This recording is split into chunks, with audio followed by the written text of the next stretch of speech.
Welcome back to my channel aesthetic Mim vlog. ব্লগটা হচ্ছে মহরমের 9 তারিখ।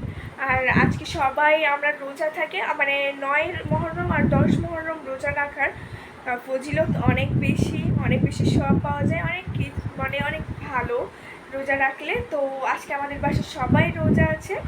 তো চলো ব্লগটা শুরু করি। আজকের দিন আমরা কী কী করবো।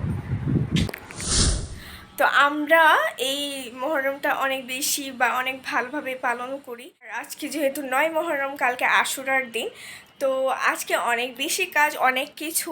তো সব কিছু আপনাদের সাথে শেয়ার করব। হ্যাঁ, আমার চাদর বিছাবো, আমি রুমটা গুছিয়ে নিব।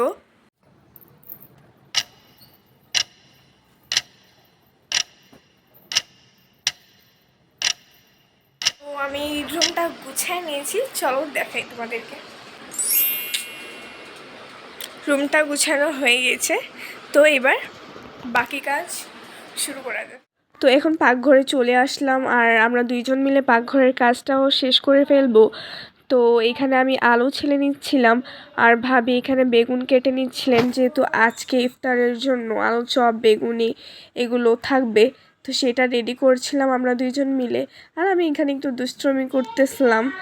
আমার কাজের ফাঁকেও একটু ফান করতে ভালোই লাগে। তো আমরা দুইজন মিলেমিশে এখানকার সব কাজগুলো শেষ করে ফেলতেছি, যাতে কাজগুলো ইজি হয়ে যায়। তারপর বেগুনে পোকা বের হয়েছিল, তো আমি দেখতেছিলাম যে আর ওইখান থেকে বের করা যাবে নাকি। তো দুইজন মিলেমিশে মাশাআল্লাহ খুব ভালোভাবে আমরা এখানের কাজ এখন শেষ করে ফেলবো। পেঁয়াজের জন্য এখানে ডাল বেটে নিচ্ছিলেন ভাবি। তো ইফতারের সব কিছু রেডি করার পর, কাটাকুটি করে দেওয়ার পর এখন অলমোস্ট 10 মিনিটের মতো সময় আছে। তো যেহেতু সব হয়ে গেছে, এখন আমার হাতে কিছু কাজ বাকি আছে। তো আমি ভাবলাম যে এইটুকু সময়ের মধ্যে কিছু একটা কাজ করে ফেলবো।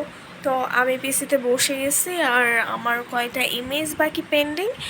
আর এই কাজটা শেষ করে যতটুকু পারি এখন করবো, তারপর ইফতারের পর সব শেষ করে ফেলবো। তো একটু রেডি হয়ে নিলাম, আর এখন একটু বাইরে থেকে হয়ে আসবো। একটু বাইরে বের হলে মনও ফ্রেশ হয়ে যায়। তো এখন আমরা রেডি হয়ে বের হয়ে পড়েছি। আমরা সবাই মিলে একটু হেঁটে আসবো, একটু ঘুরে আসবো, যাতে মনও ফ্রেশ হয়ে যায়। তো আমি আর আমার ভাবি, শাশুড়ি, বাচ্চারা সবাই মিলে ঘুরে আসছিলাম। আর যেহেতু রাত্রের বেলা বের হয়েছে, আমার অনেক বেশি ভালো লাগা কাজ করতেছিল। আর বাচ্চারাও বের হয়ে গেল, বাচ্চাদেরও মন ফ্রেশ হয়ে যাবে, তাদের কাছেও ভালো লাগবে। তো আমরা সবাই মিলে রিকশায় চড়ে গেলাম। এবার আমরা মোহাম্মদপুরের দিকে যাচ্ছি, ওইখানে গিয়ে একটু ঘুরে আসব। আর লাইফের প্রতিটা মুহূর্ত এনজয় করা অনেক ভালো, বিকজ বলা যায় না কখন কি হয়। তো যতটুক সময় আপনার হাতে আছে, আপনি সেটা সুন্দর করার চেষ্টা করবেন। তো আমরা এখানে মোহাম্মদপুর অলমোস্ট চলে আসছিলাম, আমরা রিক্সা থেকে নেমে গিয়েছি। আর এখন আমাদের যেখানে বাসা আছে ওইখান থেকে ঘুরে আসব।